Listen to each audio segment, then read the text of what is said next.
you. Thank you. Well, this is about as close as it gets to a living room show. And I really appreciate everyone being here.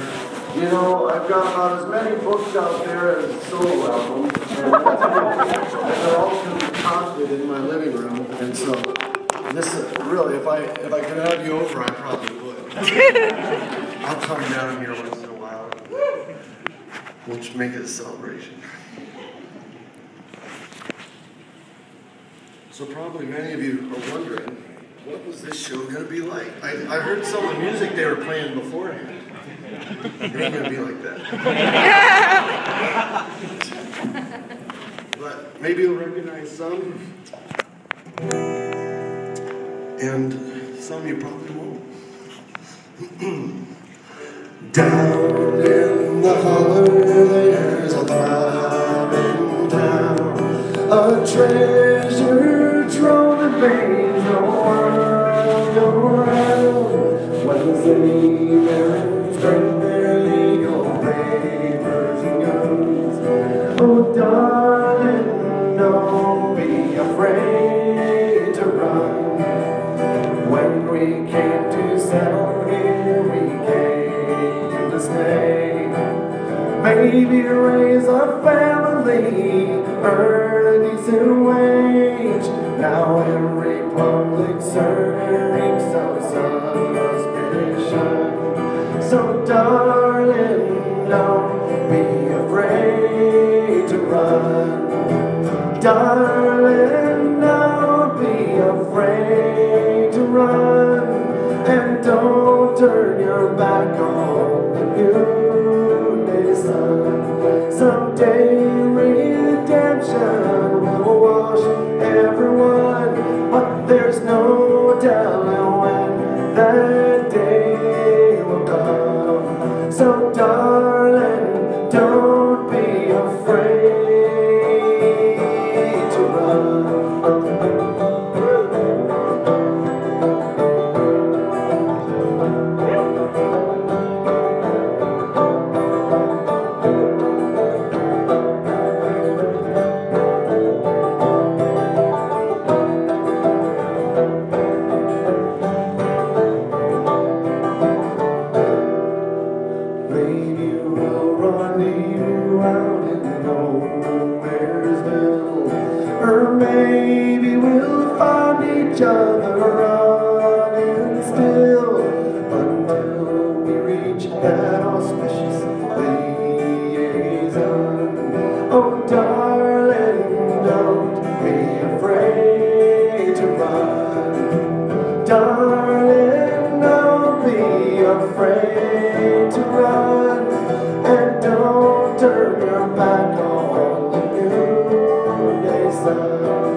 Sorry about the guest list, everybody. We didn't get on that. That was my fault. But what we do have is some acoustic instruments that need a lot of care and finesse.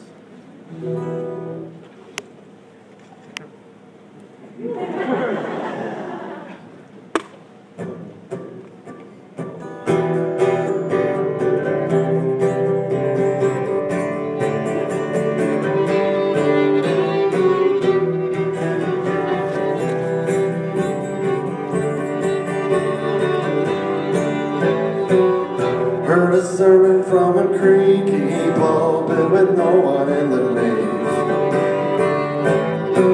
I paid a visit to the synagogue and I left there feeling blamed. No one could tell me what to do.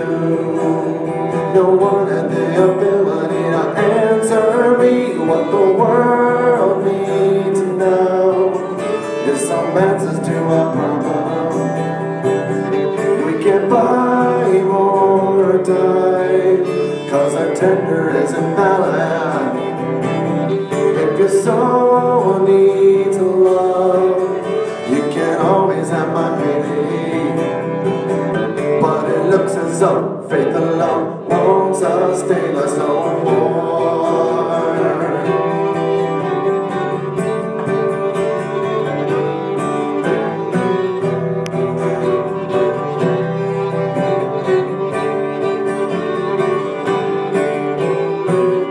Watch the scientists throw up their heads conceding progress will resolve it all. Some the manufacturers of Earth's debris ignore another Greenpeace call. No one could tell me what to do.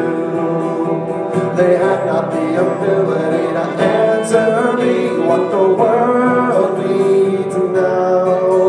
There's some accountability. We can't buy more time, 'cause time won't accept our money. If your soul needs love, you can't always have my pity. But it looks as though faith alone won't sustain us no more.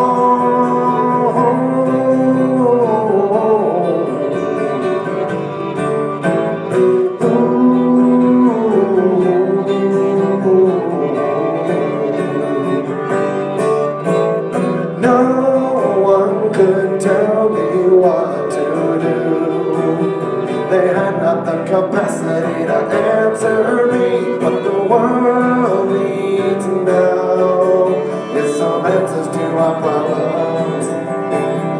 It can buy more time, 'cause our tender is invalid. If the world needs now is some accountability. If your soul needs a love, you can't always have my pity. But faith alone won't sustain us anymore. Faith alone won't sustain us anymore. Faith alone won't sustain us anymore.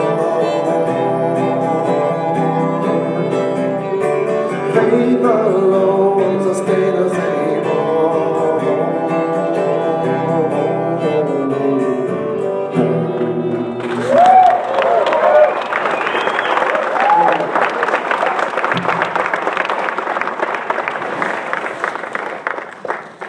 All right, to show you the challenge we have ahead of us, I'm going to put this thing down.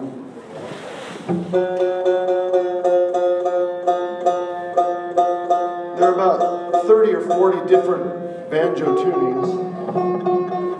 I learned this when I chose 9 of them to perform tonight. And each one of them takes a little bit of time. David here was my next door neighbor when I moved to California when I was 11 years old. He was 4 years old at the time. So you can imagine, a 4-year-old with an 11-year-old next door is probably one of the most exciting things, if that 11-year-old would give him any time of day. I had no friends. He became my best friend. And he had the swimming pool, too. But David has become a virtuoso in music, an ethnographer in his own right. And if you haven't, he needs a technician. That's all. And he will tell you anything you want to know about really any of these songs, because he was there from the beginning of Bad Religion as well. Here's David Bragger.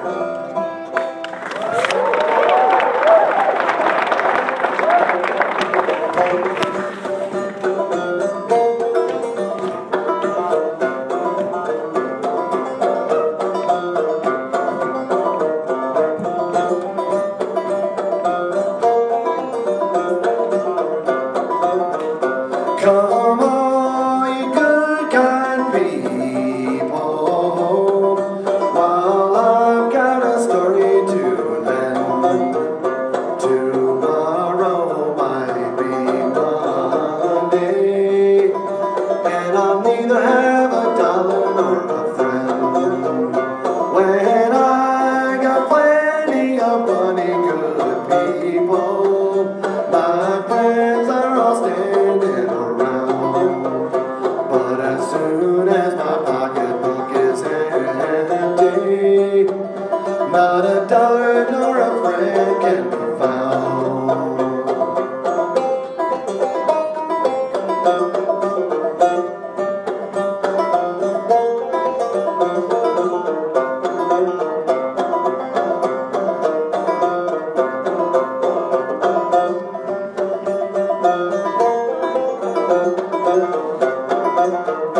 All around this old jailhouse is plenty good people.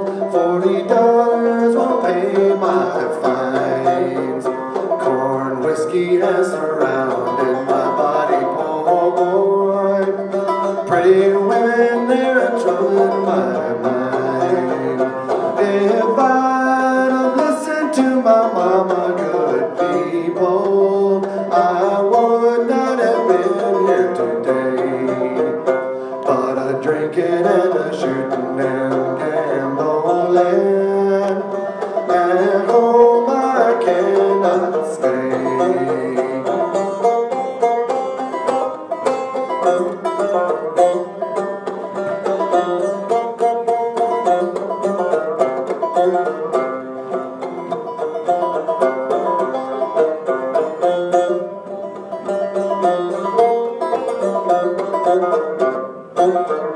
Dig a hole in the meadow, good people. Dig it deep in the old hard ground. Dig a hole in the meadow, poor boy, and go see this here rounder go down.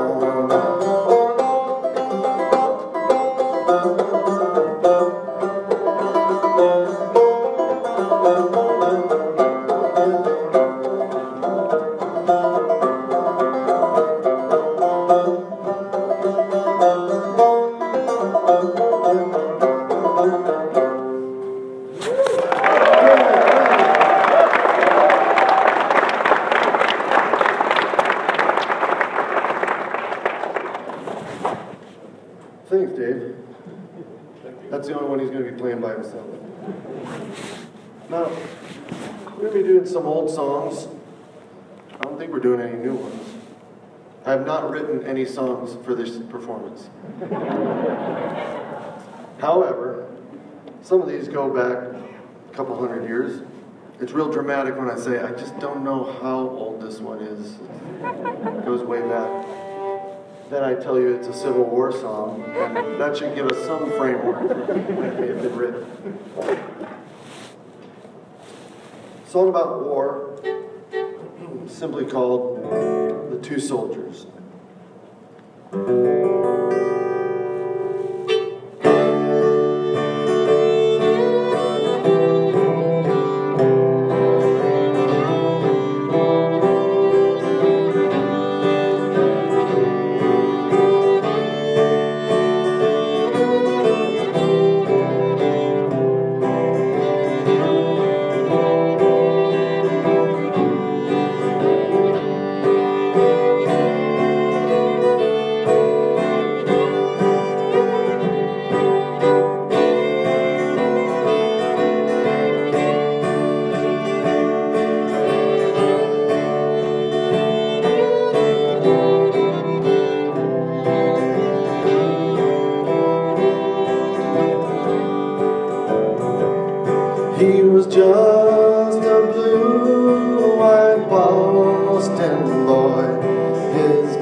I'll do your bidding, comrade mine, if I ride back again.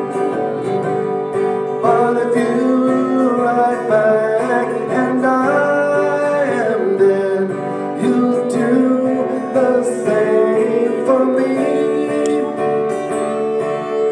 Mother's at home awaiting the news, so write to her tenderly. She's waiting at home like a patient saint. Her pale face is turned to woe. Her heart will be broken if I am gone, but I'll see her soon, I know. There then came the order that came to charge for an instant handshake hand. They said I, and then away they rode, that brave and devoted band.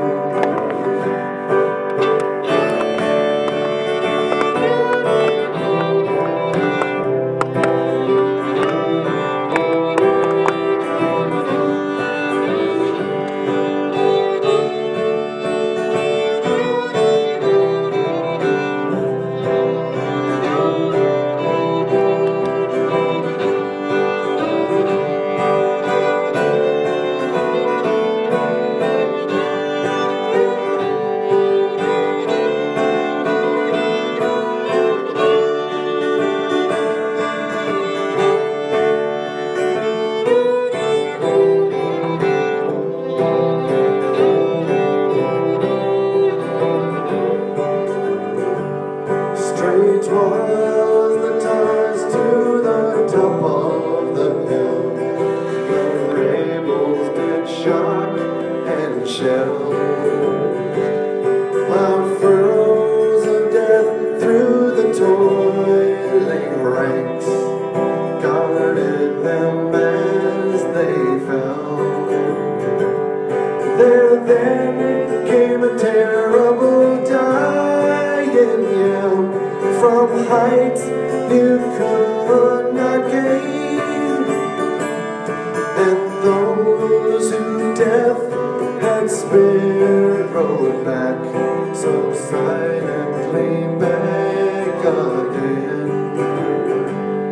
And among the dead who were left on the hill was the boy with the curly hair, that tall dark man who stood by his side, laid silent beside him there.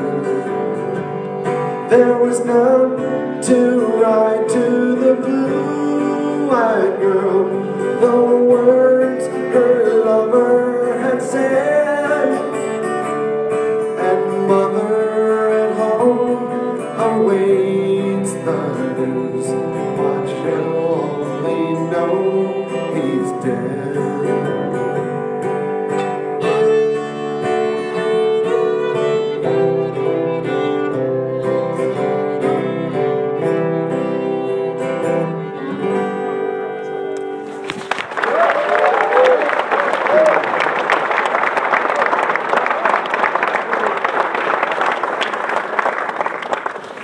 So, that song's a nice segue into a read. Tonight we're going to do some music, and then I'm going to read from my new book.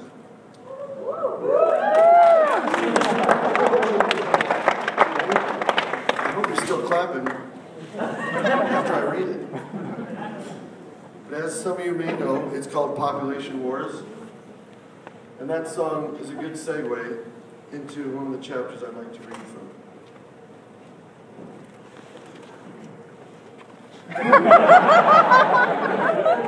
Thank you. We worked on that in Sunshine.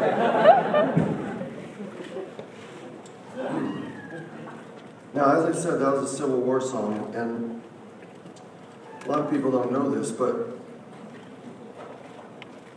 Chapter 7 is called War is Unwinnable.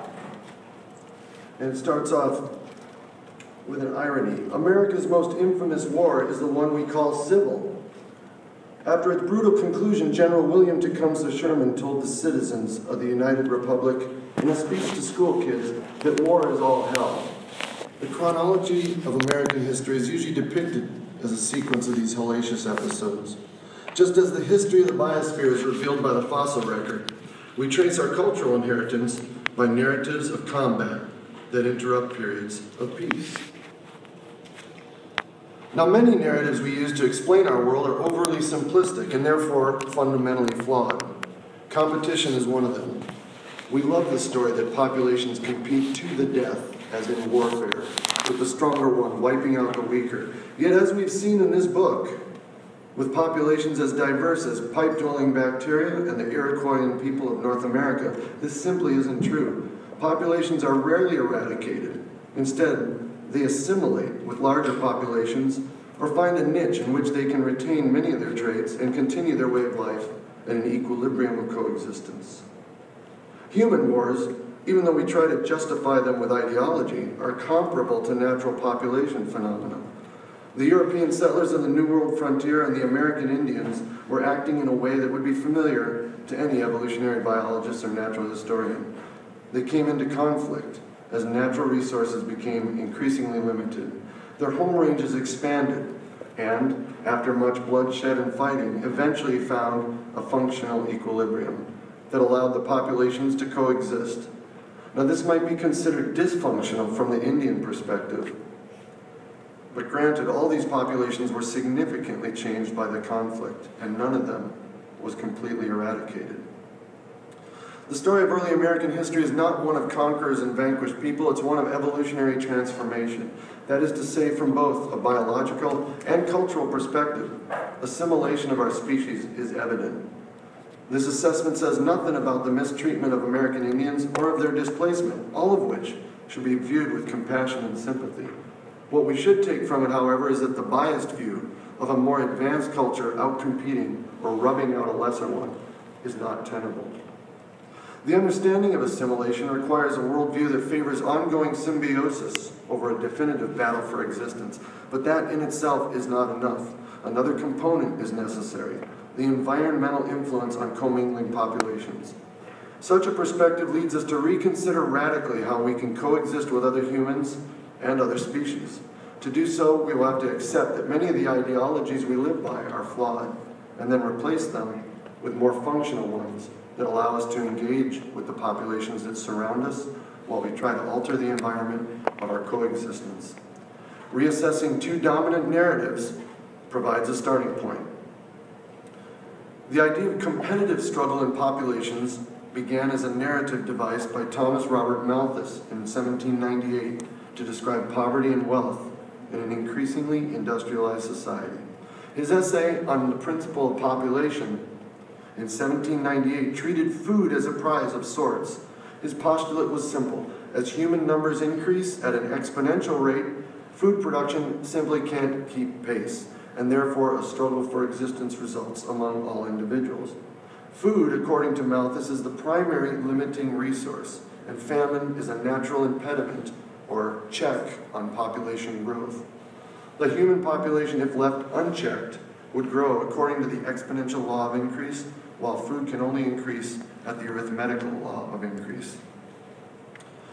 Now, famine was, to Malthus, an obvious limiting factor in the happiness and health of the human population, but it was also a constant threat to population growth. The more work expended in fighting off starvation, the less time and energy is spent on reproduction.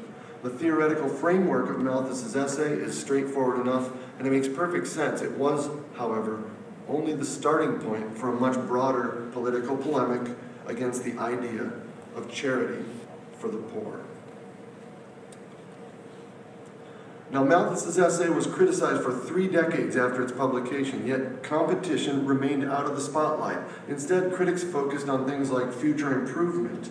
They couldn't understand how an increase in population could be viewed as a threat to humankind. Intellectuals of the early 19th century believed that population growth must be a sign of prosperity, not a limitation or danger. They were blind perhaps to the broad causes of poverty, and of course, the ones doing the writing in those days were of the privileged classes, trying to avoid responsibility for taking care of unemployed workers. Despite its early criticism, the gist of Malthus's essay has come to be an often repeated explanation for why some people have so little while others have so much. Competition is hardened into a seldom questioned truism. Ignoring historical factors or the constraints imparted by socioeconomics, most people today believe that the workforce is seen as a competition in which the winners get rewarded and the losers deserve their low status. In this oversimplistic view of things, poor people have no reason to claim unfairness because the competitive struggle isn't rigged. Each member of society is in the same competitive arena. The feast or famine rules are the same for rich and poor alike. If you lose too many games by not performing well, you will sink progressively lower on the ladder of success. Those at the bottom are simply not trying hard enough, and they should be able to wrest themselves out of poverty if they would simply try harder. Perhaps work more hours, or try some other job that's better suited to their abilities. Obviously, I don't believe in that, and you know, most people who really think about it don't either. But something happened around 1838, and that was Charles Darwin.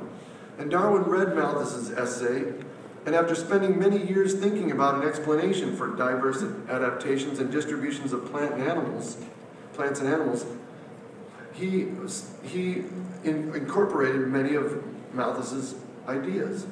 Seeing the spoils of competition as favorable variations, Darwin used Malthusian reasoning to suggest that under the conditions of a population's struggle for existence, favorable variations would tend to be preserved, while unfavorable ones would quickly die out. The continuation of this process through multiple generations, according to Darwin, would lead to new species, natural selection picking the most profitable. Hence, all new varieties of species are spurred on by incessant competition. Because of the inherent properties of population increase and scarcity of resources caused by Malthusian principles, even a slight variation in a trait that enhances survival and reproduction can be considered a win for the competitors. Now, Darwin's fame came roughly 20 years later after the publication of Origin of Species. The popularity of his controversial book, which stated that natural law, of course, the idea of natural law is competition and natural selection, rather than divine purpose, was responsible for the creation of new species. The initial printing of 1,200 books sold out 2 days after their release date, and the second printing of 3,000 sold out the very next month. Without ceasing, the publisher released more copies, and they have been in print ever since. His face appeared repeatedly in the mainstream weekly press, and his ideas were discussed in universities and households all over Europe, Russia, and America.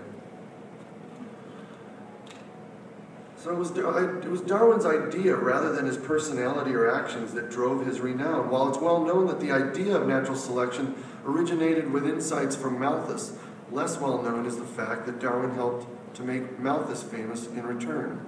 As Darwin's natural selection became the primary mechanism for explaining evolution, Malthus's ideas about competition came along with it. Together, these ideas hardened into the core of greatest influence on most biologists' thinking. Today, we have political and economic theory being informed by what happens in nature, and biology being informed by economics. This tradition isn't new. It can be traced back to Darwin's time, when political economists began to adopt Darwinian ideas into their teaching. The point here is that the tradition of using ideas from nature and applying them to economics and vice versa is an old one. And sometimes entrenched intellectual traditions like this operate without anyone challenging the logical necessity of their operation. Competition is such an important explanatory concept that a crack in its foundation might bring down the entire edifice of modern economics, political science, and modern biology all at once. The most popular narratives from all of these fields have transcended the ivory tower and have taken root among millions of readers of award-winning books, such as Freakonomics, The Selfish Gene, or Civilization, the West and the Rest. These depend heavily on the idea that competition drives everything forward in an unending natural progression. Without competition, there's no progress. Without competition, there's no continuity of the intellectual tradition that links nature to socioeconomics. So it goes unchallenged. And I should say generally unchallenged, because recently there is a movement that was headed by the biologist Lynn Margulis, who's now deceased, and her endosymbiotic theory. It ushered in a challenge to the popular view that everything is explainable as selfish genes and natural selection. She emphasized the ubiquity of symbiosis and pointed to the fact that all familiar organisms are in fact amalgamations of genomes from different organisms. This implies a biosphere of interconnected populations and networks of organisms rather than one of constant warfare and self-interested individuals. What are the roles of competition and natural selection in such a view? Clearly, the neo-Darwinian view of natural selection acting on individuals for the benefit of the genes they carry has to be de-emphasized. In the alternative view of Lynn Margulis, natural selection is reframed as a measure of ecosystem efficiency, communities of interacting species. The biosphere itself is a selector, not of individuals, but of more efficient or less efficient communities. This web of interdependence gives us a reason to make decisions that are good for the environment and gives us a justification for taking care of our cohorts. In short, it takes the emphasis off short-sighted, selfish objectives that come from the belief in competition. In such a worldview, we can restore competition to its rightful place, a defined contest for an agreed-upon goal, rather than the driving force behind all human conflict, prosperity, and misfortune. But also we can see evolution in a more positive light, not as a brutal war of competing individuals, but as a product of symbiotic relationships. The biosphere that we depend on also depends on us. This realization provides impetus to act as caretakers, not only of other people, species, and ecosystems, but also of ourselves. In order to achieve any of this, however, we first have to come to terms with what we can and cannot control. That leads me to an idea about a song.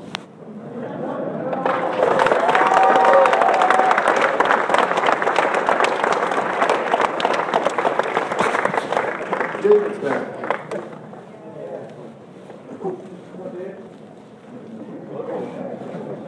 So each segment of songs here, I kind of gave a little title to. And this segment is about what we can and cannot control. Do you have a pick? Where's my goddamn case? It's still leaking.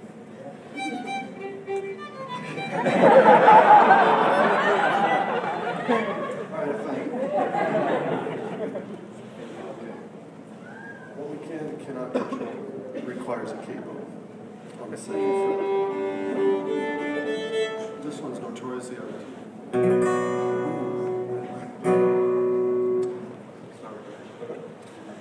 Are you sure we're doing it? I know a man who doesn't have many friends. I know a place he lives where trouble never ends. I know it's hard for him to read between the lines, and his days are getting so much shorter.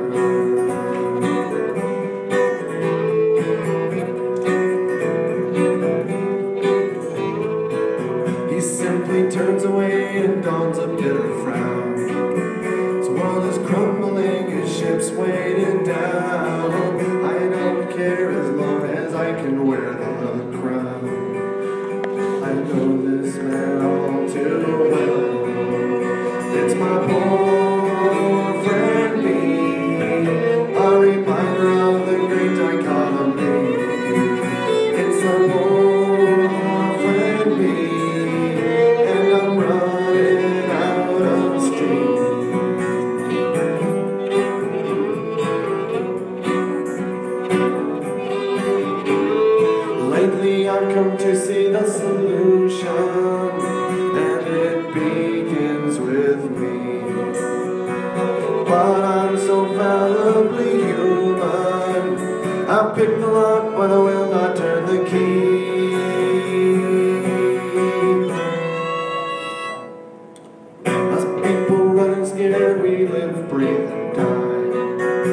to where the time is slipping on by. We have solutions, but don't even try. And I now know just who to blame. It's my poor friend me, a reminder of a tragic history.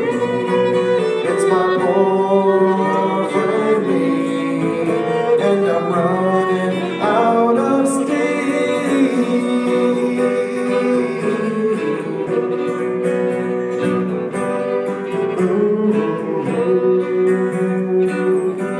My poor friend me.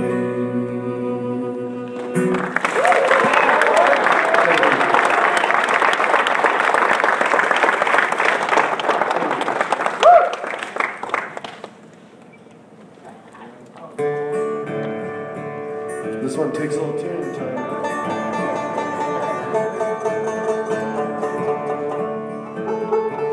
I thought you were backstage tuning.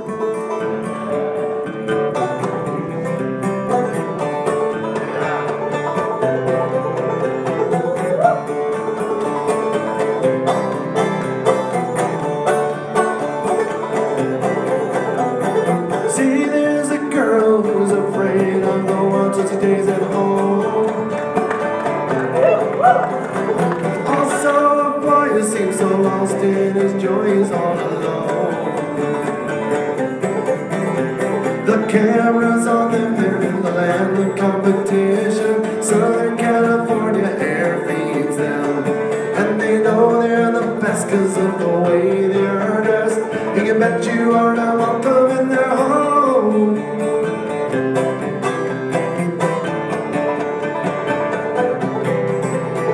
See, there's a girl who sits and watches the world from her blue screen.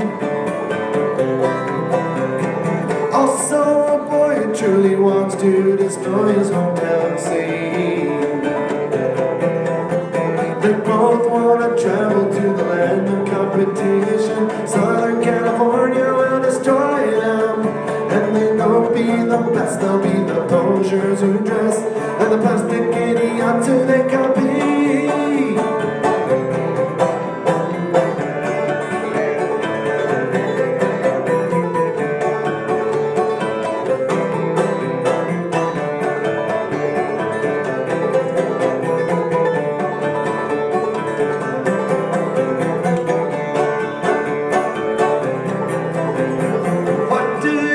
To make you happy, indeed, is out of your reach. Beware number one, see all the damage it has done. There's so few of them. You won't find too many in the land of competition. Southern California doesn't breed them. If you just want the best, turn to yourself for the rest, and forget about the ones who have it all.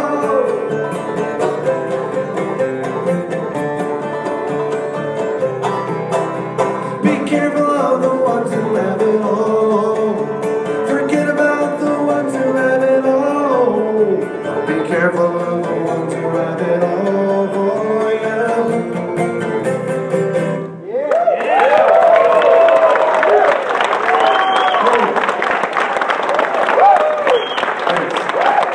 Thanks for coming.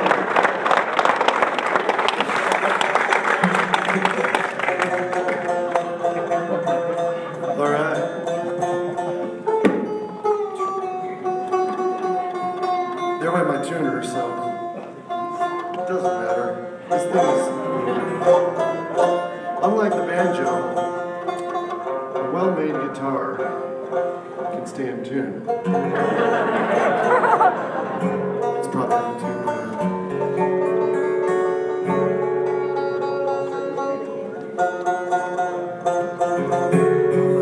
Oh, sorry. That's why we have.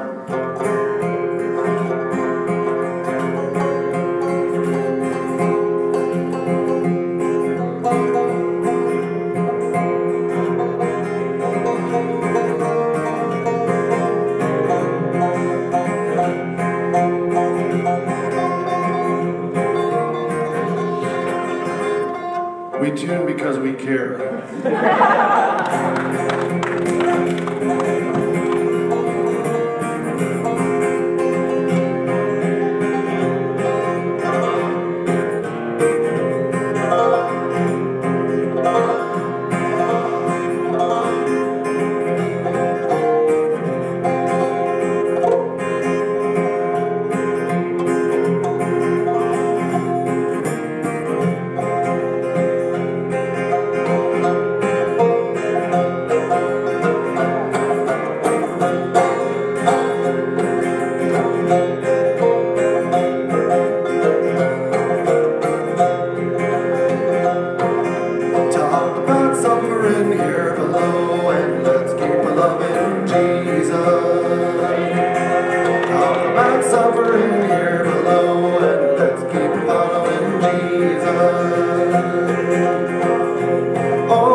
you want to go and leave this world of sorrow and trouble here below?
This one I titled something that's hard to pronounce.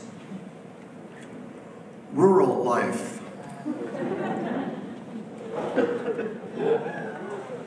Rural. Comes from the German Ruhrgebiet.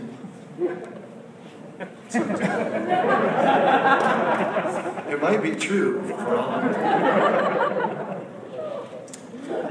But anyway. Starts off, I'm not old yet, but I'm getting there. And one thing's become abundantly clear. I'm more a result of previous circumstances than I am a fulfillment of youthful dreams and willpower. The idea that we're the end product of a historical unfolding of events rather than self-made entities is offensive to some people. Successful people tend to believe that they acquired their status and fortune through hard work and wise administration, period. Sometimes I hear rich and famous people hailing themselves as wizards, geniuses, or miracle workers without ever acknowledging or considering other people's roles in the equation. This attitude can be characterized as self-important. The most realistic among us are keenly aware of the people and past circumstances that aided in our own success. Have you ever considered that your station in life, not only your physical whereabouts, but also your social, emotional, and economic well-being is beyond your control?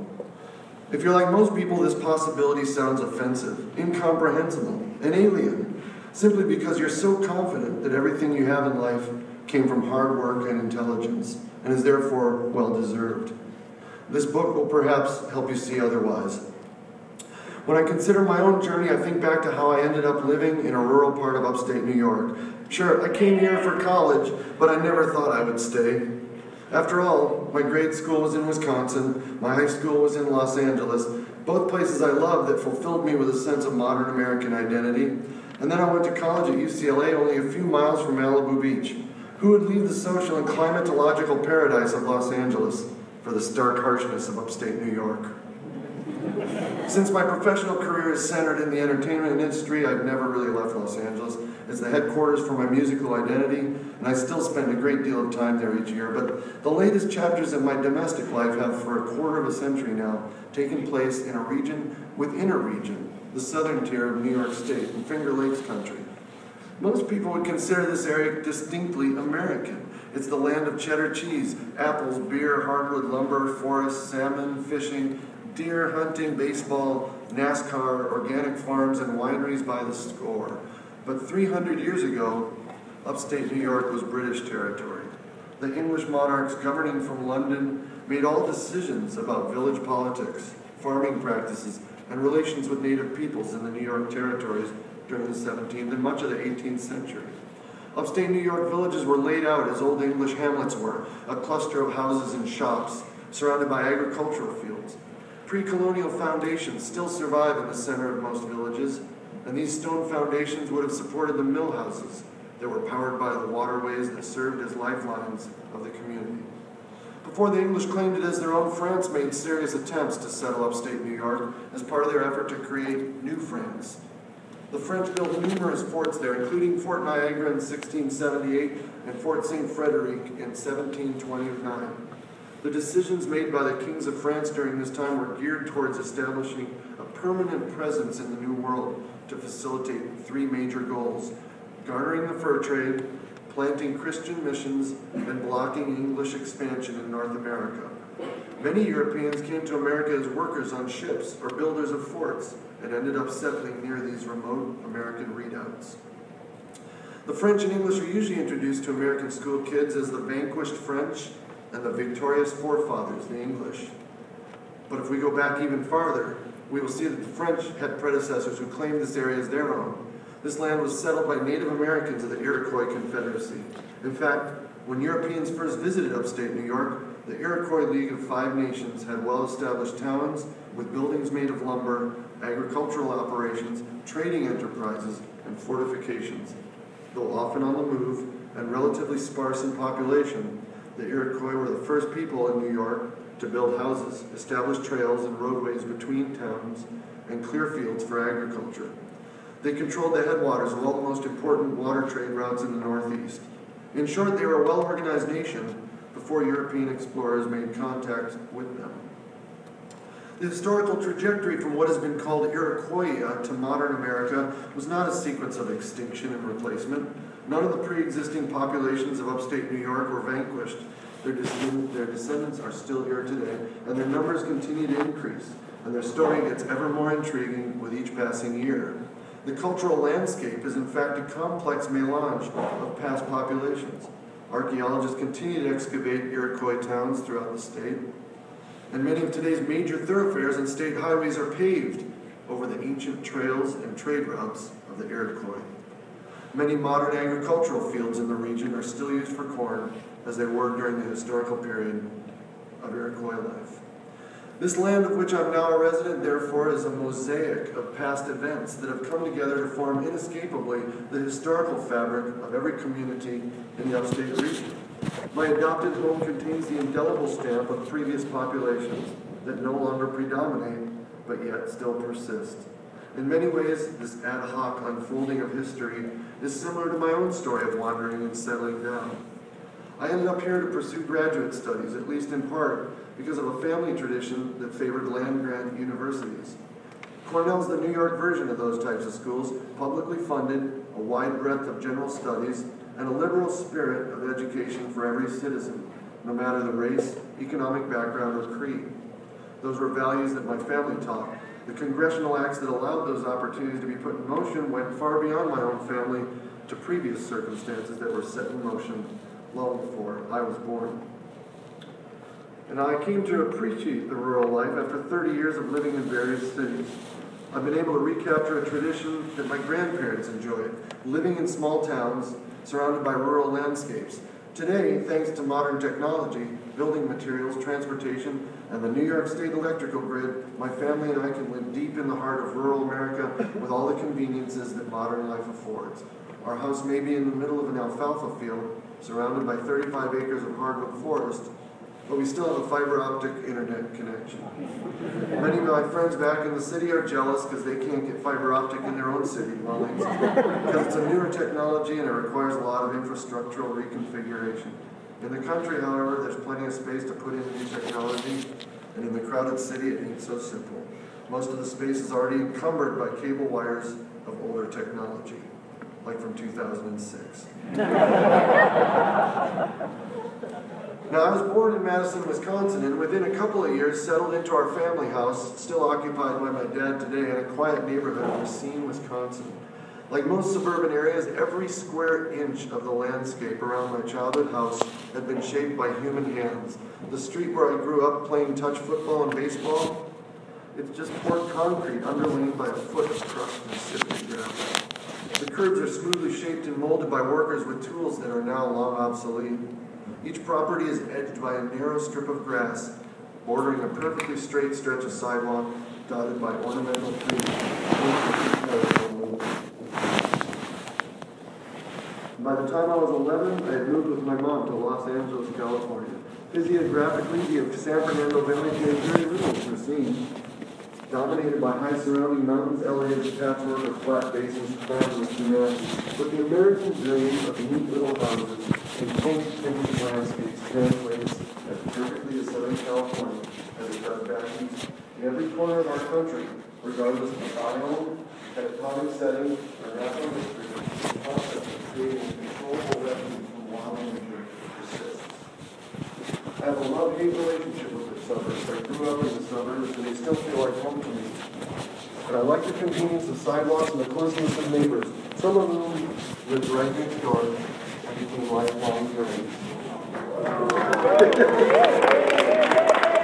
However, I realized as I grew more worldly and began to explore wilderness more, I grew disillusioned with the concepts of city life, both suburban and urban. I realized that the dreams of post-war city planners were not sustainable on a large scale. What might work in the Racine 1970 population around 95,000 would never work in urban populations that were mushroomed into the size of those found in Los Angeles, New York, Sao Paulo, or even Tokyo. My college years, of course, were spent doing field work in remote places as training for my geology degree. Backpacking and camping trips from weekends to month-long expeditions to deserts and rainforests began to seduce me. I started to doubt the wisdom of practical realities of living in the city and to feel a deep longing to live a life that was closer to the wilderness. Out there in the field, I wasn't constrained or controlled by traffic, concrete, and millions of other people. I realized that I was at my happiest and felt the most emotional satisfaction living in unfinished landscapes. A forest edge, a river's rocky lag deposit, or a crumbling outcrop, all these came to dominate my ideal of beauty, and I believed that they could be appreciated most readily in a rural setting. Eventually, I settled on a place that has the perfect blend of wild and modern. The towns and villages of upstate New York inspire constant regard for populations and their histories. This region seems the ideal mixture of nature, remoteness, and fancy amenities. There's so much that's unfinished here. The forest is still populated by species that have been here since the Ice Age. The geology of the region is visibly exposed in outcrops and in every hiking gorge or road cut. And the human population hasn't quite expanded here, so the neatly cultivated suburbs, like those surrounding America's biggest cities, have not yet replaced the colonial village. And yet the cities nearby and Ithaca itself provide the best things in modern culture. Great concert venues, fine cuisine, foreign films, museums, and world-class universities. There are daily reminders of the difference between urban and rural life. On the one hand, urban suggests finished plans, industrialized efficiency, clean edges. In the city, we can hold on to the belief that we have dominated nature to conform to our needs for convenience and high culture. The past is skim-coated to give an illusion of renovation. Nothing is left of the original landscape in the concrete jungle, and one is hard-pressed to find rocks, animals, or plants in their native state. Rural, on the other hand, implies a mosaic of historical remnants that to many are easily forgotten, but are in fact merely lying in wait for the modern age to notice. The reason for this is that perhaps secretly, we all see the prospects for the future in the raw materials of history. Thank you.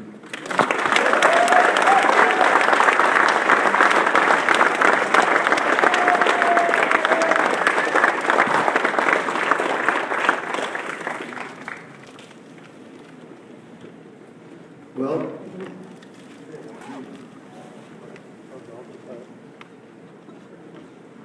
all right, so this next block of songs is simply called Rural Life.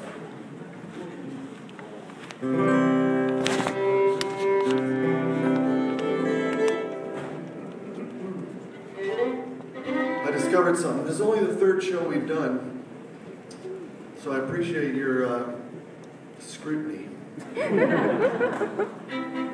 But it's really hard as a vocalist to go from reading to singing. It's fucking lame. I'm gonna try my best.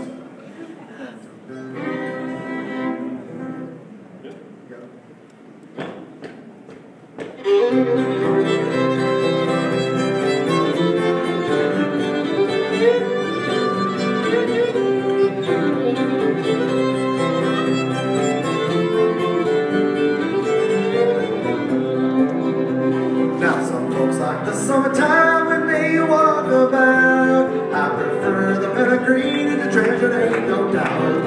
Every time the snow falls, it brings back memories, cause I found her when the snow was on the ground.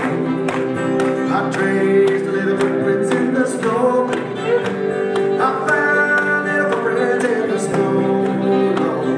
That's a happy day when they're locked away, cause I found her when the snow was on the ground.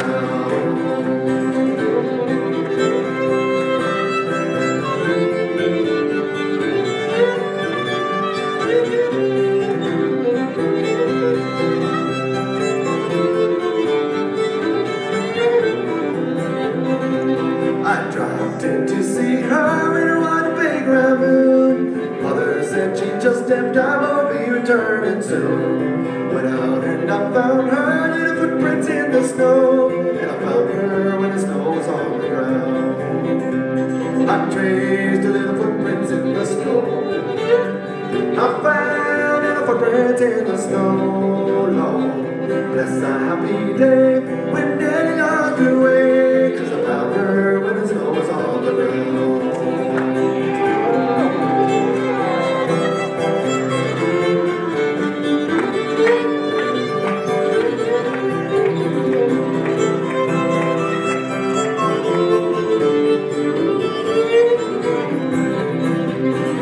Now she's up in heaven with that angel man. Oh, I'm gonna see her in that promised land.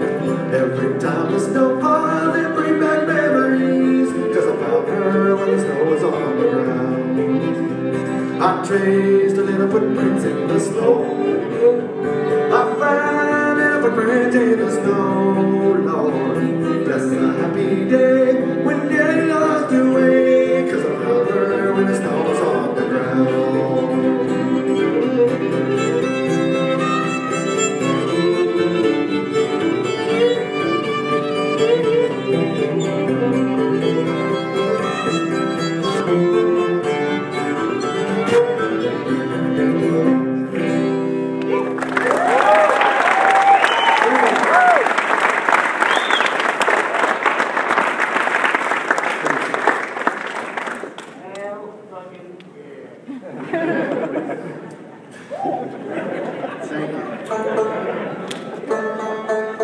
Second fret?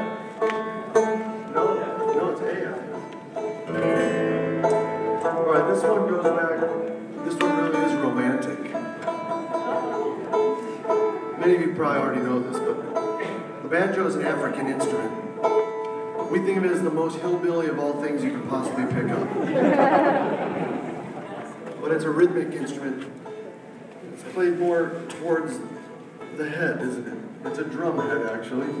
It used to be called rapping, because you're hitting the head, so it's really the original rap. This is, it truly is. And there was a period of time when there was a great tradition of Negro music in this country that was played on banjo. And unfortunately, it's all but nearly lost. If it wasn't extinct entirely, there were some recordings made in the 1930s. And this is one of those songs.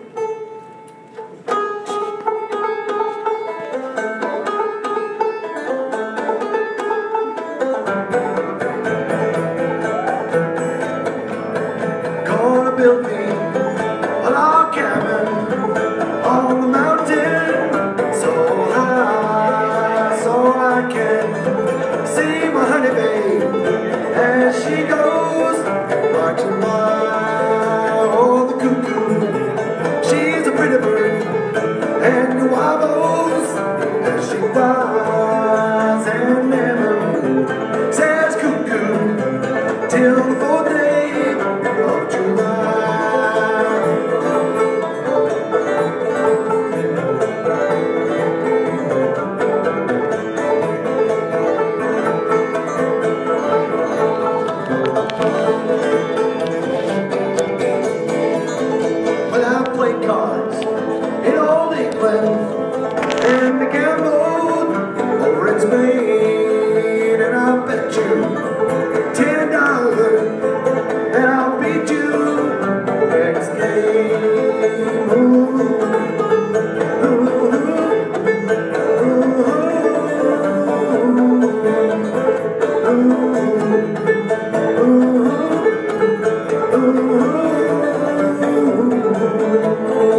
And my third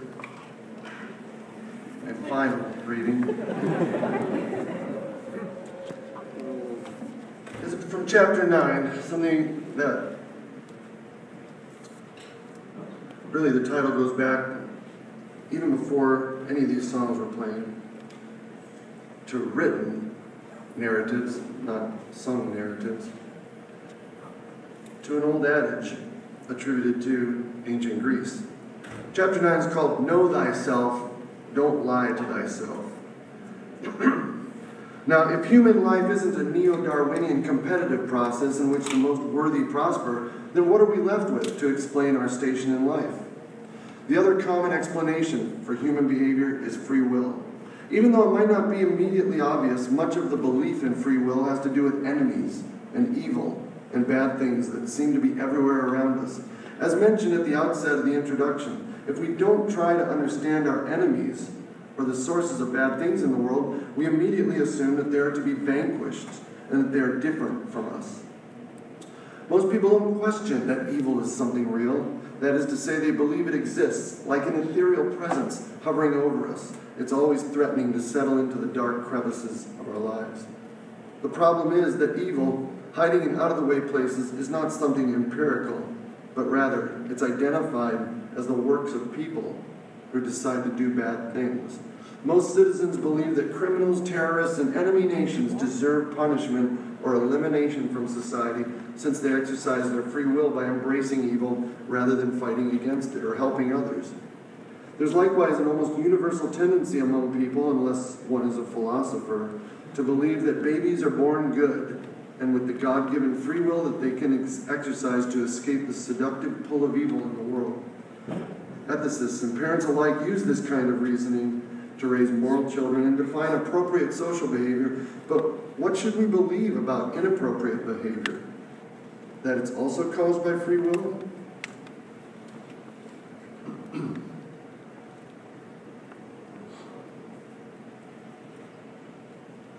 Now, neuroscientists have determined that the human brain, particularly the cortex, or the outer layer, the area that's responsible for reasoning and planning, is densely packed with neurons, more so than any other species.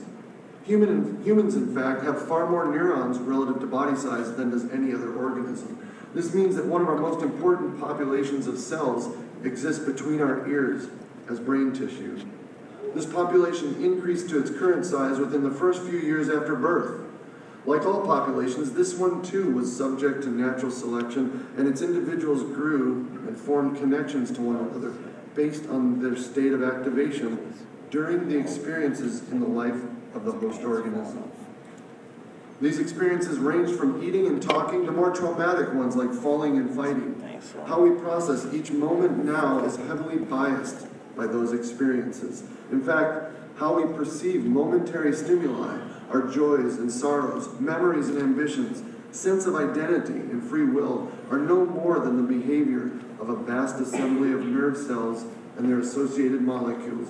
This is what the Nobel laureate Francis Crick, of Watson and Crick fame, called the astonishing hypothesis, that all the stimuli that we are experiencing at this very moment are filtered through a population of cells that may have been selected for vastly different stimuli. Therefore, our decisions and actions can't be considered free from these biases.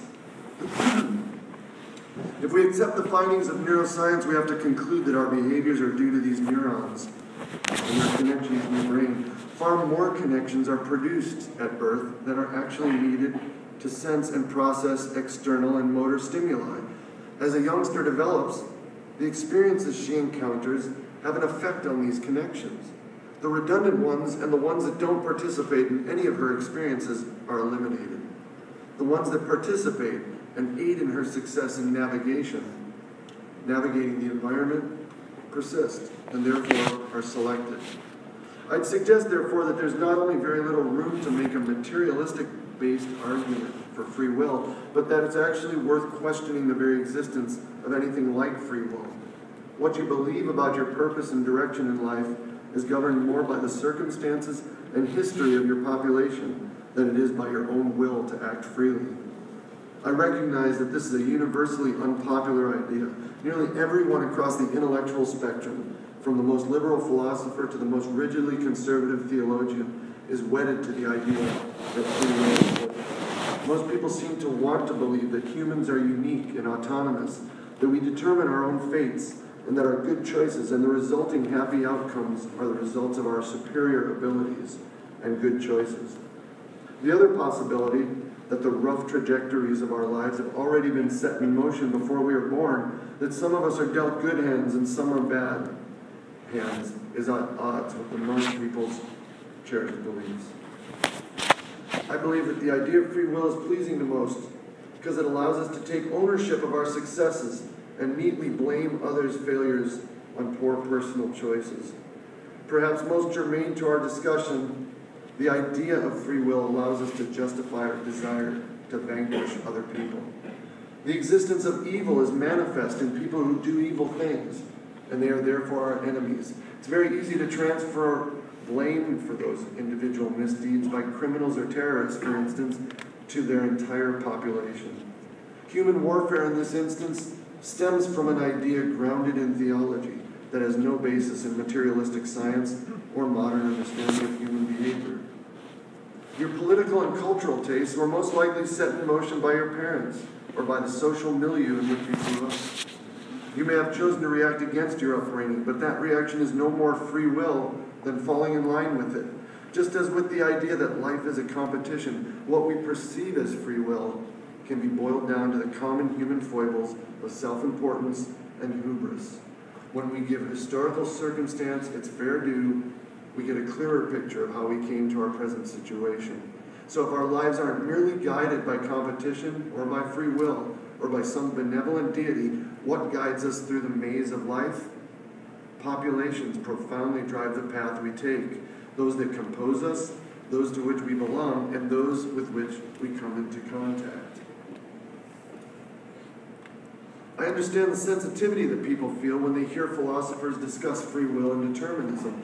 When only those two extremes are put forth, either you're completely controlled by causes or you're free to do what you want, who wouldn't choose free will? That's what disappoints me so much about the issue. It's more productive to shift the conversation away from determinism and accept that we are in fact the product of causes, historical and circumstantial, but aren't predestined for some determined outcome in life.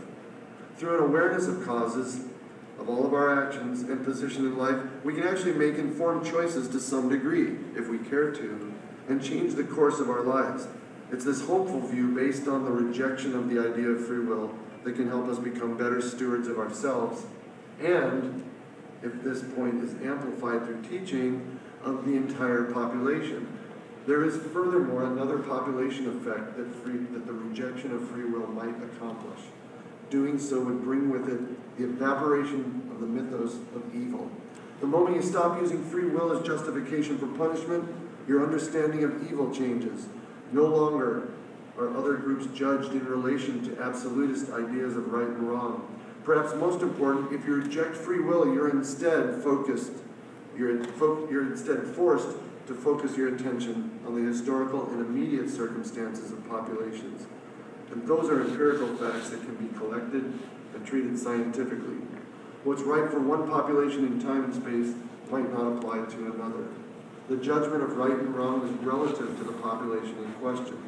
When we reach this stage of intellectual progress, bigotry and prejudice will be things of the past, and we shall begin the larger task of global stewardship. Ultimately, taking care of others is the windfall that comes from discarding the idea of free will. But this stems from the understanding of ourselves, as Socrates himself implored us to do. As we have seen, the self is riddled with and connected to populations of others, and is therefore more complicated than the ancient philosophers ever could have imagined. Self-betterment is really about monitoring and caring for the populations to whom you're connected. We like to flatter ourselves that we are the most exalted of all sentient beings in the biosphere. While we are special and unique in many ways, we are not immune to the hidden hand that guides population wars. The myth of free will has provided us with a comfortable lie. that we should ignore the environmental influences and the historical circumstances that shaped us.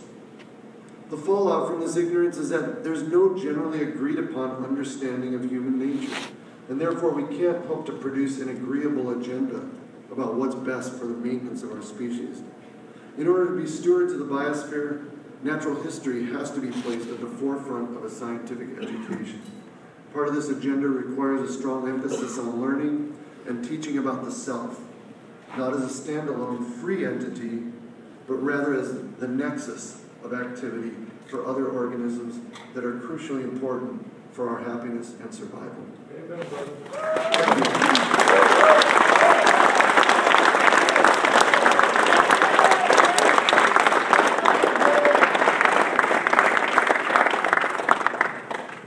So that leads to this third block of songs that I've just titled Songs About Acceptance.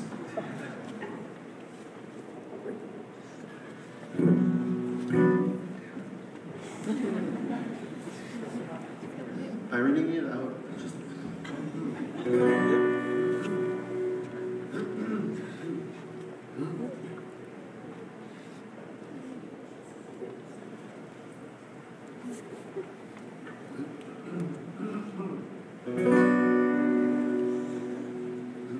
Let me take you to the burning ground,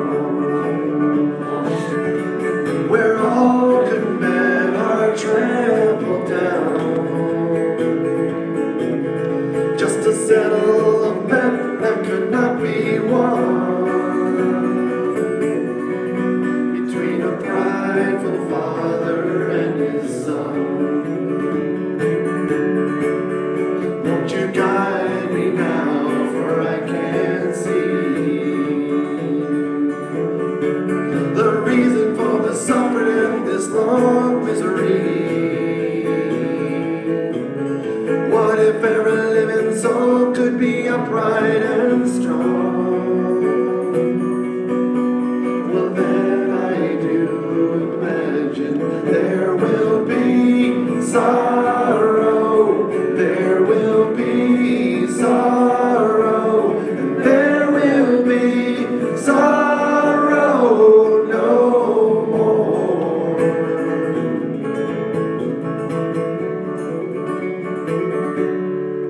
When all soldiers lay their weapons down, or when all kings and queens relinquish the crown, or when the only true Messiah rescues us from ourselves. It's easy to imagine there will be sorrow, there will be sorrow, and there will be sorrow no more. No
Don't you hear them old bluebirds a-singing? Don't you hear that old lonesome sound? Well, they're preaching our Corey's funeral in some lonely graveyard ground.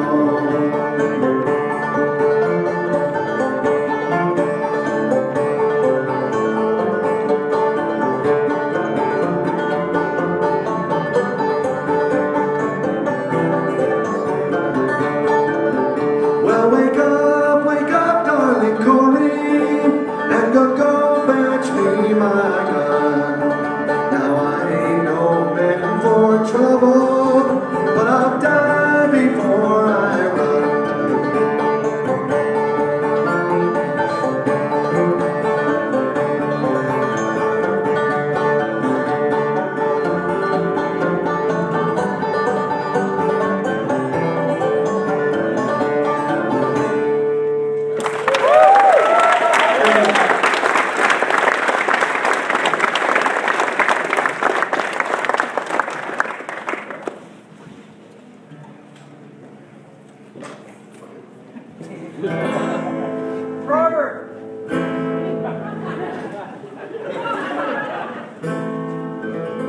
Peter's probably there with them.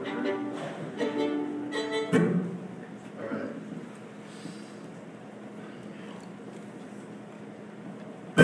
Long ago in a dusty village full of hunger, pain and strife, a man came forth with a vision of truth, the way to a better life.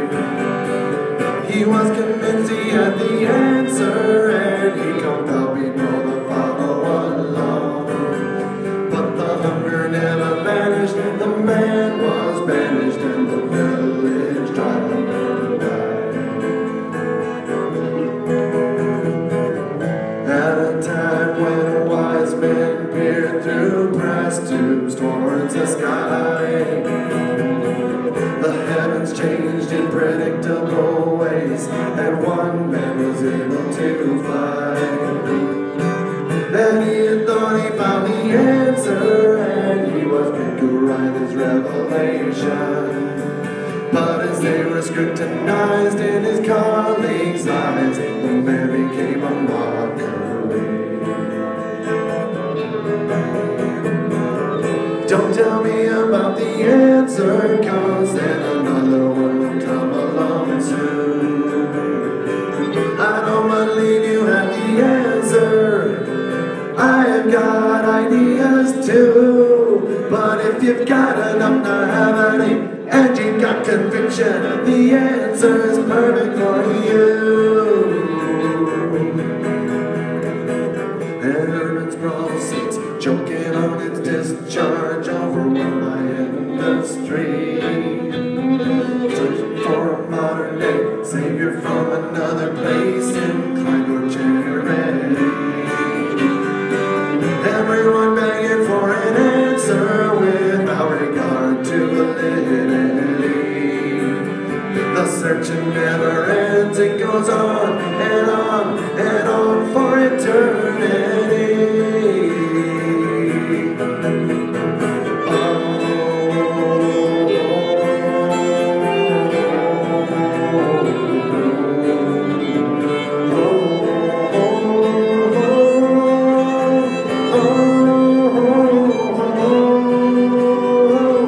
Don't tell me about the answer, 'cause then another one will come along soon.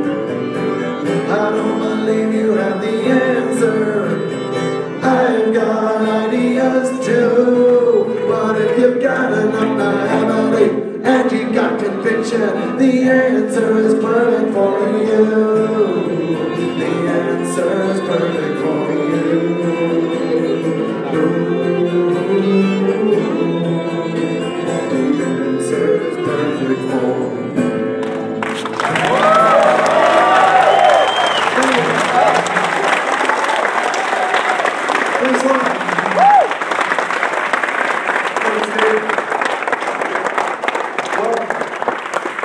Take a few Q&A few minutes, and then I'm going to go downstairs and sign some autographs. So I just want to say thank you all to everybody who came here.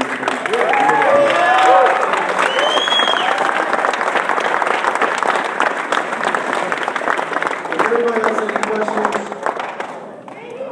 she's got them. Nelty has a microphone she's going to pass around. We should get a spotlight on the question. Just kidding. You can throw questions from the dark.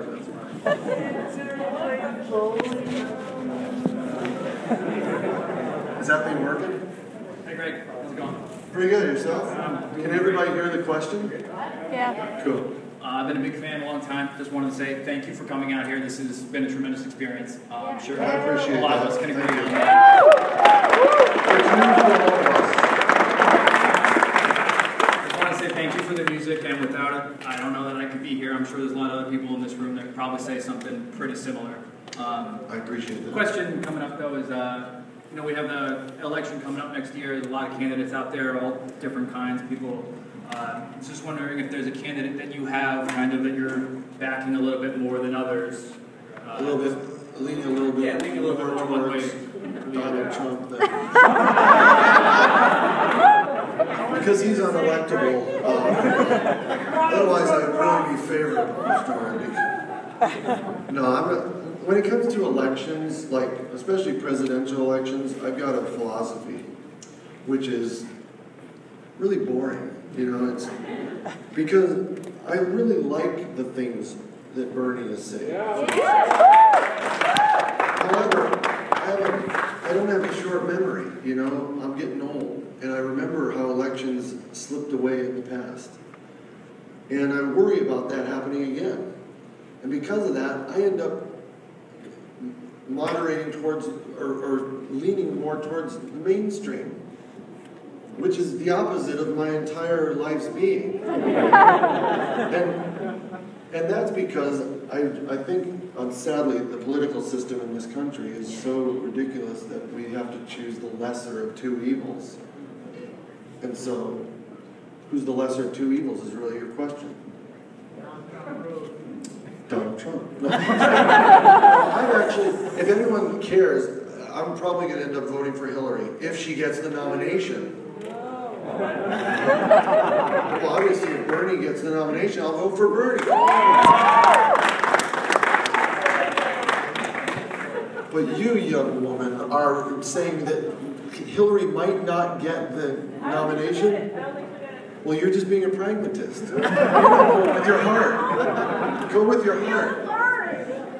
So, anyway, like I said, presidential discussions are pretty boring. I really hope Donald does get the Republican nomination. Okay, thank you for your question. Anybody? Okay, so if you haven't, come over to this side because Nelty, right there, wave your hand, has the microphone, so then I can hear you. Hey Greg, What's up? big fan, long time. Thanks a lot. I think I have two questions, I think. I haven't gotten a chance to read the book yet, but I'm going to. Get out. Okay.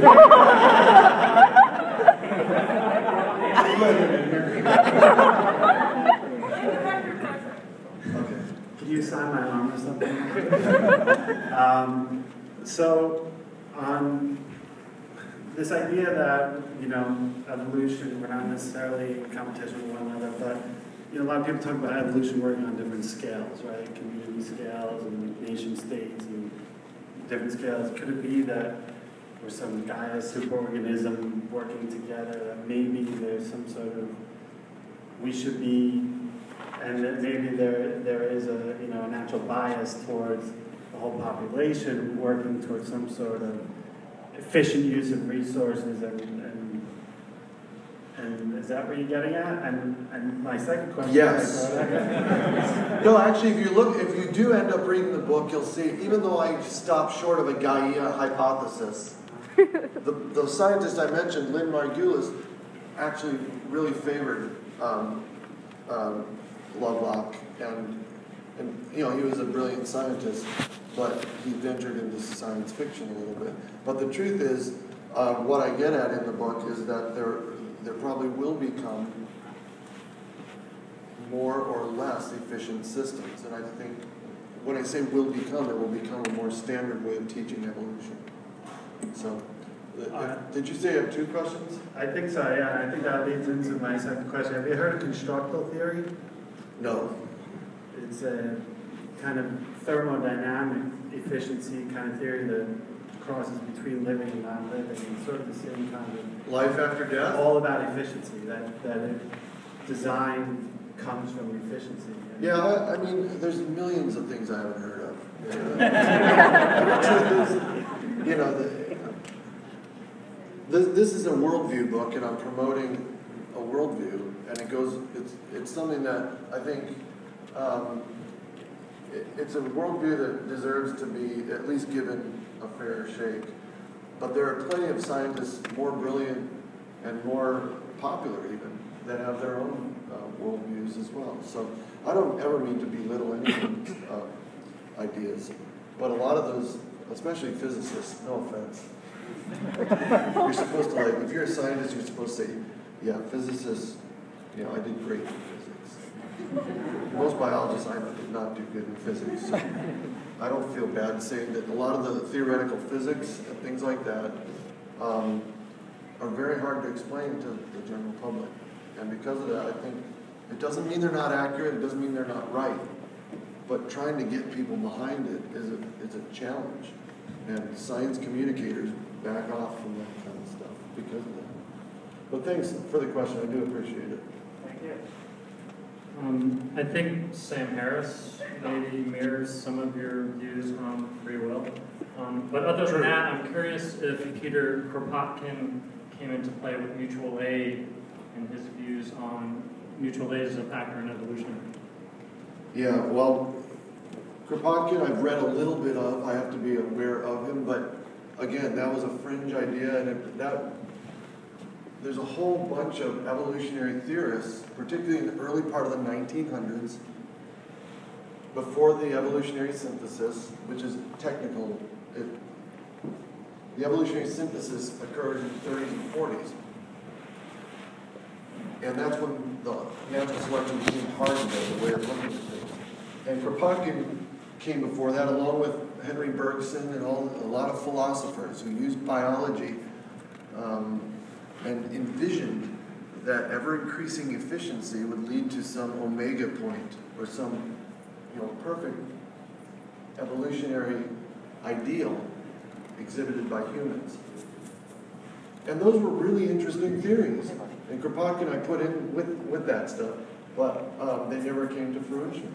And I don't cite Kropotkin in the book, I cite a lot of other stuff, mostly based on endosymbiotic theory, which also goes back to that time. But anyway, I do appreciate it. We can talk more after about it. It's, it gets a little technical. Question? Hey, Greg. My question is kind of twofold, with having to do with the Reason Rally. I know you participated last Reason Rally. Are you going to do the 2016 Reason Rally, and also what do you think it accomplished last year? Do you think it's important? Well, the Reason Rally was a great thing, to celebrate. Really, hopefully, it's a movement that will grow. Rational thinking in this country. It celebrates rational and free thought, and I think this year is poised to be bigger than when we played it. I ran into the organizer not long ago, and I thought, oh, great, it's great to run into you. I thought he was going to say, can you guys play? We're putting on he even said, we're putting on a bigger show this year. It's going to be great. I said, really? That's exciting. Then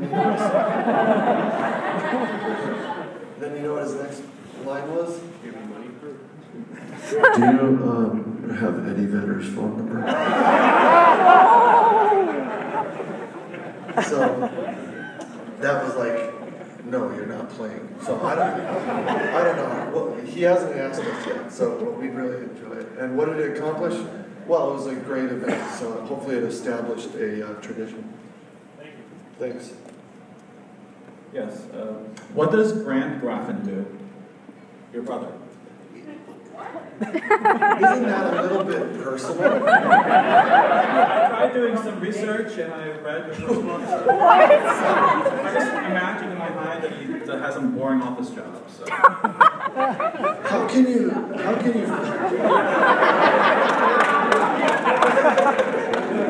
Fuck off, dude.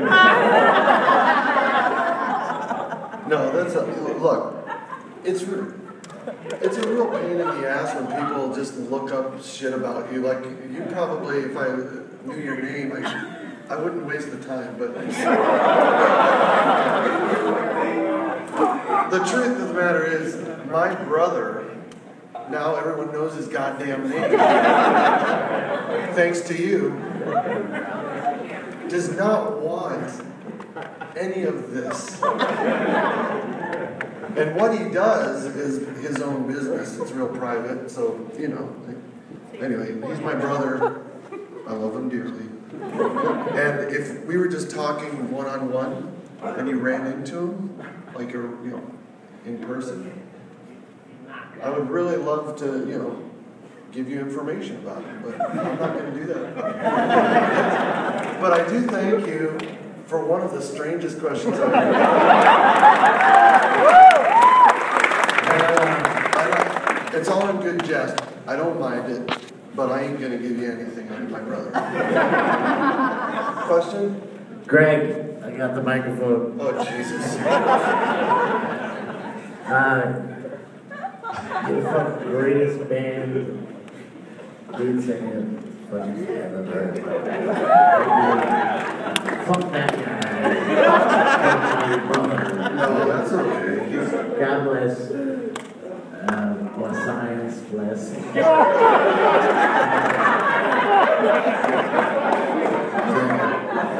other words, you have no question. I'm trying to get there. But I saw you here like a few weeks ago. It was fucking awesome. Thank you so much. I was in Europe. Thanks. Hey, man. Nice to see you. Yeah, it's good to see you too. You were my very first show ever. I was 13. Thank you. I want to say... Why does that fucking guy sound better than me? I'm not wasting. I just want to ask, man, in your free time, do you read much fiction, and what fiction do you read? Good question. You know, life is stranger than fiction. So I will read it. No, I'm just kidding. Fiction is really hard to stay well read. It's very difficult when, and it's true about among, I mean, I consider myself pretty well read in fiction, but a lot of my science colleagues have never read a novel. I mean, but anyway, my favorite writers are actually nonfiction writers. I mean, that's just the way it goes. But in terms of novels, you know, I've read almost everything that Don DeLillo wrote. He's one of my favorites. I've read a number of things. Even before I won the Rushdie Award, I read almost all of Salman Rushdie. And after I won the award and met him, I was thoroughly, no, I'm just kidding. No, he was always, you know, that's just masterful, beautiful stuff. And I tried, you know, I recently, finally, I'm confessing here, it took me a long time to read Jonathan Franzen, but I enjoyed the first one, The Corrections. But the second one, which was his big, you know, he had so much pressure on him, it wasn't as great to me. I think that's probably the most recent that I've read. But I get inundated by articles, by nonfiction, and you know, some of it is very exciting, and some of it you just gotta get through, like novels. But thanks a lot, I do appreciate it. Right in front. Do you want me to hold this? I think it'll feed back. Nelsie's coming along. Hi, Greg. Hello. My name's Savannah. Savannah, really nice to see you. Thanks. Okay, so I recently started school for criminal forensics, and I'm going to be surrounded by, like, a lot of death obviously. So I want to know what your opinion is. What happens when you die? What happens if you die, or when you die? Like after you die, like when you have your soul. What happens when you die? You die.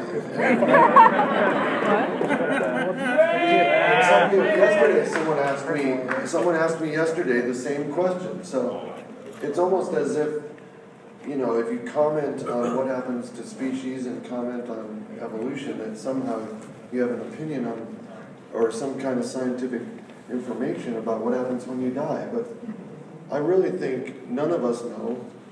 So if you want to believe that you live on in some way, nobody should really take that belief away from you. However, I will say there's no material evidence. There's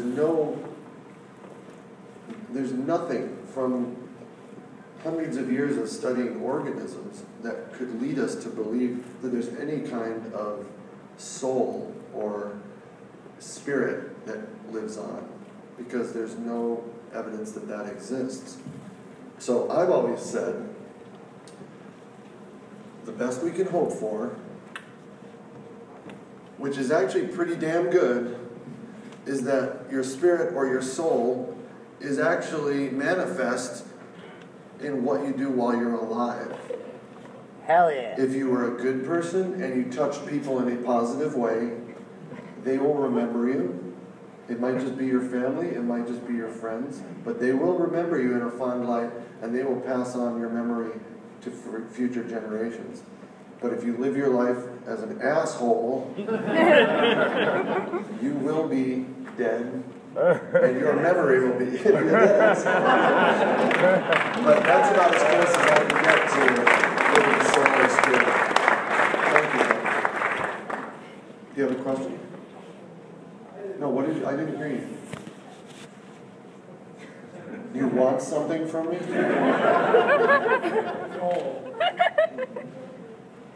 Yeah, we'll take one more question. Yeah, I'll give you, or you can grab one of these. Nelty will. She taped it down. It's not so easy. It wasn't taped down? I asked you to tape them. All right. Yeah, now you know you're gonna have to give this one away. See, she's been. Okay, last question. Back in the back. Oh no, he actually was waiting. So those two questions, and that one. You guys go get in the line. 1, 2, 3. Okay. No. I just want to dance. Hold on a second. Can you go over and ask them there so I can hear you? Who's got the mic? I got the mic. All right. You have lots of demos of Evolution on Casio keyboard. How do you know what brand it is? I have to assume, yeah. It's way off. Yamaha. No, that. Yamaha? But that's okay. I'm just giving you a hard time. I'm just giving you a hard time because I'm proud of that keyboard. It's a Roland Juno 6, which belongs in a museum because it was one of the first analog keyboards. But anyway, Man, if I could so bid go on ahead. it, I would. Yes. But anyway, I was curious what you make your demos on now. If you actually sit in the studio and like do it with an actual guitar and now I use guitars and basses and drum machines, also made by Roland. You and Brett both make them demos and send them to the band? Yeah, we do our demos separately, completely. That's amazing. In our own studios, and then converse about which songs are going to make it, and then we present them to the band. Amazing. Some things. I was curious. No, I appreciate it. Yeah, it's part of the songwriting process. You want water or anything? Okay, question? So, I've noticed a lot in the recent college education that pre-med seems to be an emphasis rather than STEM education or biology education. And do you have any thoughts on that? Yeah, in fact, I talk about it in the book.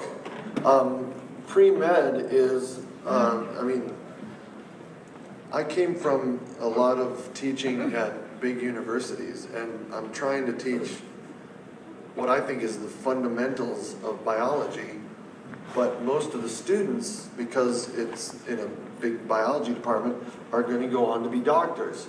And you'd be surprised, a couple things. Number one, they don't really care about any other species. They don't care about evolution. They don't even care about a lot of humans. They just want to get an A in the class, so they say, just tell me what I need to know. And, you know, so they can get a good grade on the exam. And this is very common with pre-med students. And it's most disheartening because most of the medical boards that do the admissions for medical school, I think it's almost universal in this country, they don't require that the undergraduate education includes comparative anatomy anymore. And I used to teach comparative anatomy. So you can get into medical school just having taken math and chemistry. And this is worrisome to me. I mean, you have to take some basic biology too, but the basic fundamentals of anatomy, physiology, histology are not required. And that to me is worrisome. But you're probably a doctor, so you'll probably just tell me that I'm full of shit. But. No, I was a biology major, and because I wanted to go into biology education, it was not possible. And because they emphasized pre-med so much in my university that I had to switch majors. I'm sorry to hear that. When the great Graffin University gets up and running. I need an endowment, though. Okay, last question. Thanks for sticking around. Thank you. More of a philosophical question about morality and how it affects our evolution. If tomorrow you could disprove the existence of God, would you and should you in society, and how do we progress? Disproving the existence of God is man, that's a big question because it's not my goal to do that. You know, I think if that's the agenda of atheism, for instance, it only is another indication of why I've distanced myself from the atheist movement. Because as I outlined in my previous book, Anarchy Evolution, I talked about how I bill myself as a naturalist. You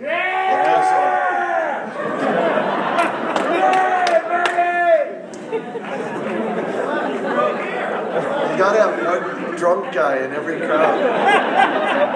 I appreciate that.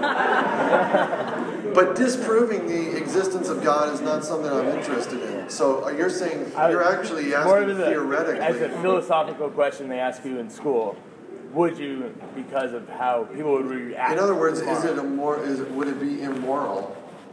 No. Well, how would people react tomorrow?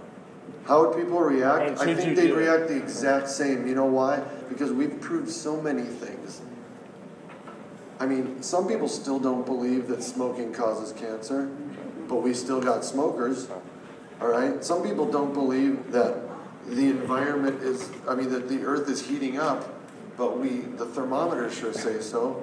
So I really, proof, the mistake maybe that you're making is that proof guides public opinion, and I don't think it does. And that's something I would change before worrying about if there's a God or not. So I appreciate the question. Thanks all for coming.